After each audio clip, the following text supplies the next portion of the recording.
Yes, I think there is discrimination, and there is gender inequality in Azerbaijan. At the same time, I think that if compared to even 20 years, if we take a look at something that was happening 20 years ago, situation is getting better because today women are much more equal with men. They have more opportunities than they had even 10 years ago, 20 years ago, 30 years ago, and etc. But in general, of course, it is understandable that situation is not ideal. For instance, not like in Western Europe or Canada or Australia or other Western countries. So yes, I think that unfortunately gender inequality exists in Azerbaijan. Well, I don't think that Azerbaijan is the worst place in terms of inequality, because there are much more worst places on this planet. But we still have so many things to do, actually. And the reason, I guess that one of the main reasons is patriarchal culture and domination of these patriarchal traditions, Islamic traditions as well. Because with all due respect for religions, for Muslims, for all other religions as well, I think that today all these religious dogmas and religious traditions, they are quite, not all, but many of them are quite outdated. And of course, gender inequality, equality between males and females, it never was a strong point in religions. Because if we take all the sacred books, we will see that inequality is there, and it was accepted as normal. And again, it's a long story. I don't want to speak about it now, but I think that's something that was probably for some reasons understandable 500 years ago. It is definitely not understandable today in 21st century. Now, interesting question. Let me think, because uh,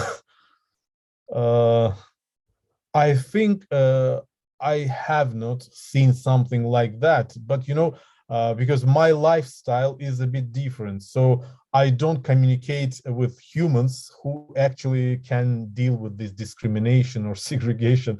So my circle of communication consists of humans who are more contemporary in terms of their way of thinking.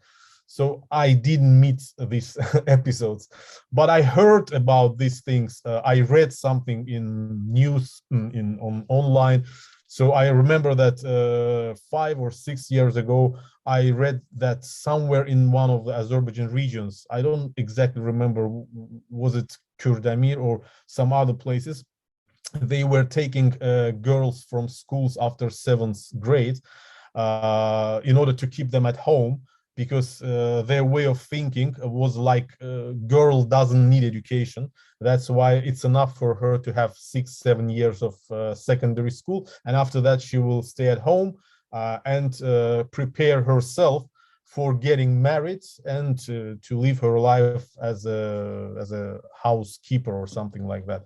So I read about that. I don't remember exactly in which Azerbaijan region it was, but it was in some of our regions. So in general, and also I know from my friends and colleagues that Baku is actually quite well in this dimension. But if we take regions of Azerbaijan, I mean our villages and many other places, situation in that places is much more difficult.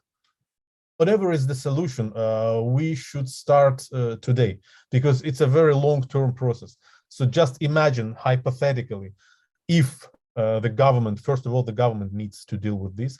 If the government hypothetically starts today, right, exactly today, probably after something like 10 or 20 years, probably we will have first results, because it's a long process. It will not happen just like that.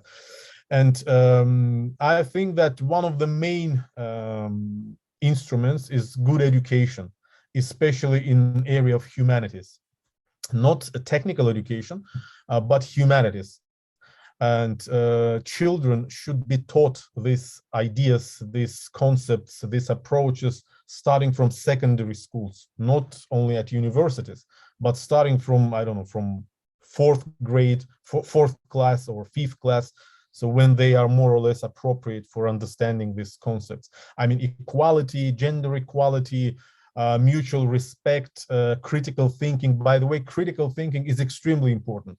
For example, I think, this is my personal opinion, I think that some kind of foundations of critical thinking, kind of very basic philosophy course, should be taught at schools as well, probably in for 6, 7, 8 classes or something like that.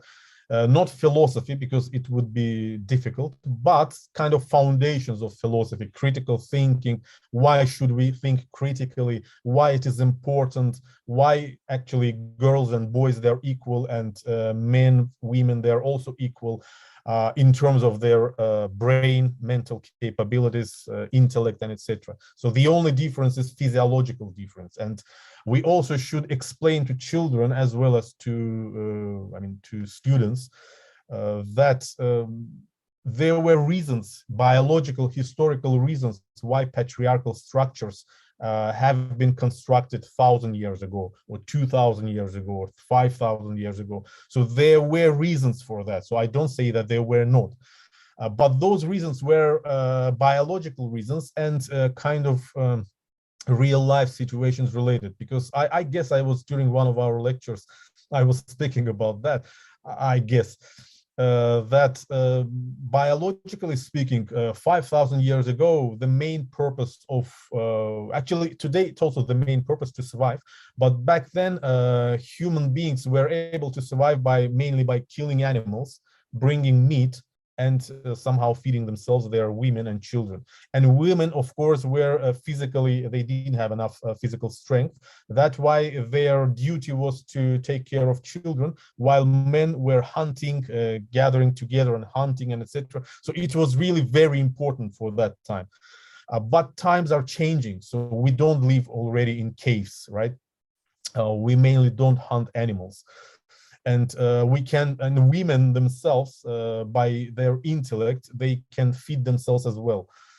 So if 5,000 years ago, 10,000, I don't know, 100,000 years ago, it was extremely important to have physical strength, but today it is not so important. I mean, you probably can be not so physically really powerful, but you can have very good intellect, and by means of your intellect you can develop and you can make money and etc. So actually, if we take today's successful persons, they are all, first of all, they made it by means of their intellect. So I don't know, like artists, musicians, business women, businessmen. So it was not their mainly physical power, but it was their mental power, their talents, and something like that. So my opinion, that in order to somehow start dealing with this discrimination and gender inequality in Azerbaijan, we have to pay very strict attention to education, especially secondary education, because everything starts from schools, from secondary schools. Because if for 11 or 12 years students, children, they're studying at these schools, and if they don't have proper understanding in their minds back then during 11 years, it is very hard to somehow change their mindset at university, if they enter university, because some of them don't enter university. And it depends which university they enter, because I had communication with different people from different universities in Azerbaijan, and unfortunately not all of them actually are themselves prepared for critical thinking.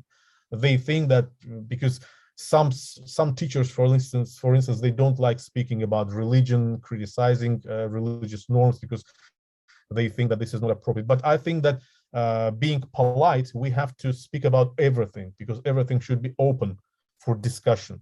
So I don't mean accusations and etc., but I mean philosophical discussion. And children should be taught how to have this philosophical discussion without, rough speaking, without disrespect, no, without that things. But we can discuss these things. So that's what I'm trying to do, for example, at my lecture, at my seminar. So I'm trying to promote this spirit of discussion.